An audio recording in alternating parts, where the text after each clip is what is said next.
皆さんこんにちは。今日はチャーハンを作っていきたいと思います。それでは早速いきましょう。はい、ということで準備ができましたので食材を紹介していきたいと思います。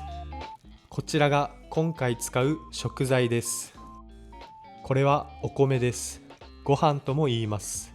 こちらからうまみ調味料、日本酒、塩、胡椒です。これは鶏のひき肉です。肉を細かく刻んでミンチにしたものをひき肉と言います。そして卵にネギ、生姜です。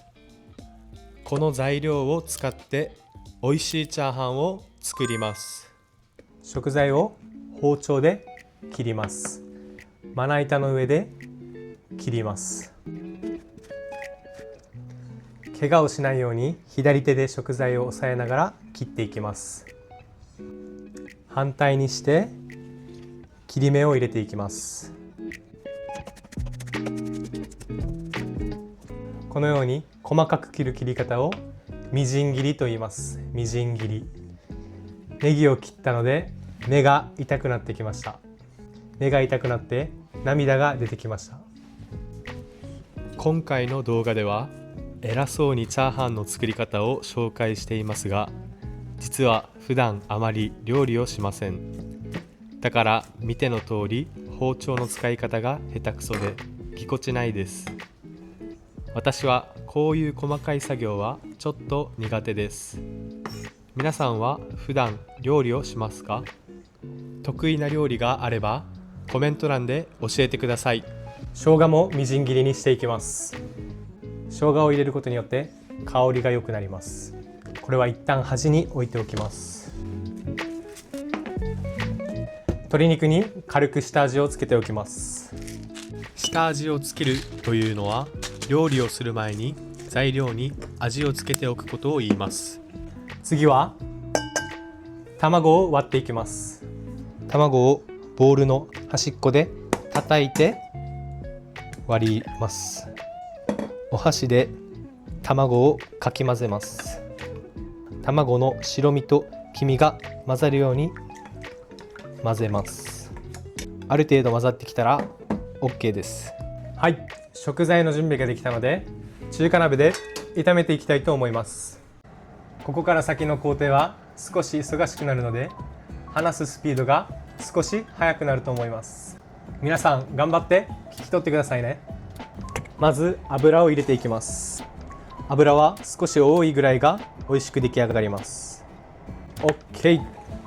そしたら火をつけていきます。火は常に強火でやっていきます。強火でガンガン炒めていきたいと思います。まず最初に鶏肉を入れていきます。固まらないように細かくしていきます。チャーハンに鶏のひき肉を入れることはあまりないんですけど、今回はひき肉が余っていたので使ってみました。油を足していきたいと思います。鶏肉に火が通ってきたので一旦鶏肉は端の方に寄せておきます。油が溜まったところに生姜を入れていきます。生姜を入れることでいい香りがします。生姜に火が通ってきたので卵をぶち込んでいきます。そしたらここにご飯も入れていきます。で素早く混ぜます。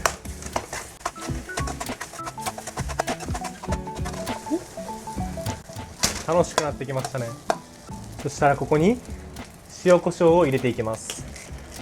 塩を入れていきます。うまみ調味料も入れていきます。しっかり混ぜていきます。長ネギを入れます。緑が入ることで見栄えが良くなります。そしたら胡椒を入れていきます。胡椒をたっぷり入れます。たくさん入れます。最後に日本酒を入れて香りを良くします。日本酒を入れることで油感も軽減することができます。とてもいい匂いがしますね。今回撮影用で初めて中華鍋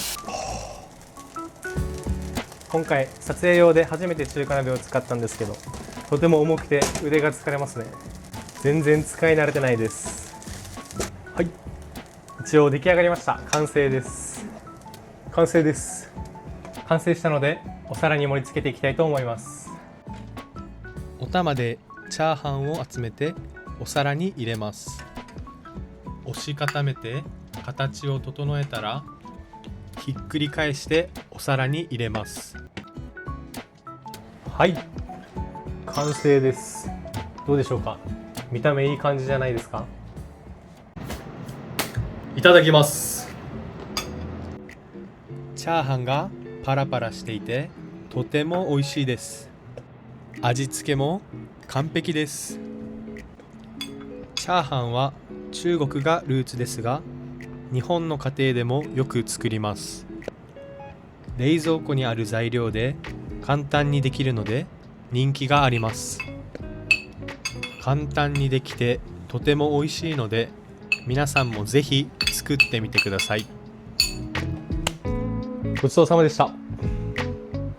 ここまで動画を見てくれたそこのあなた、ありがとうございます。この動画が役に立ったと思った方は、いいねとチャンネル登録お願いします。ぜひコメントも書いていってください。それではまた次の動画で会いましょう。バイバイ。